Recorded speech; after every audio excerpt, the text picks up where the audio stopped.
आनंदापुरी सोनार डकैती केस के मकतूल नीलाद्री सिंघों को इंसाफ दिलाने के नाम पर बैरकपुर पुलिस कमिश्नर दफ्तर घेराव के पुकार पर बैरकपुर जिला बीजेपी का गुंडागर्दी ब्रिगेड तोड़कर पुलिस कमिश्नर दफ्तर में घुसने की कोशिश।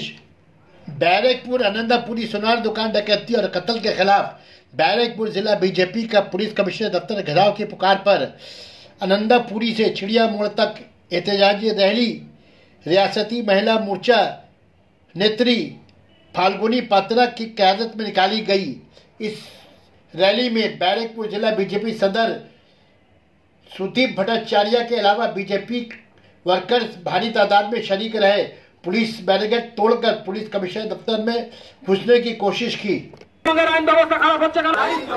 পশ্চিমবঙ্গের আইন ব্যবস্থা খারাপ হচ্ছে কেন? পুলিশ মন্ত্রী জবাব চাই, জবাব দাও, জবাব দাও।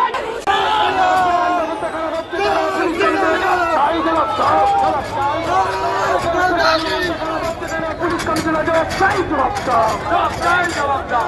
পশ্চিমবঙ্গের আইন ব্যবস্থা খারাপ হচ্ছে কেন? পুলিশ মন্ত্রী জবাব চাই, জবাব দাও, জবাব দাও।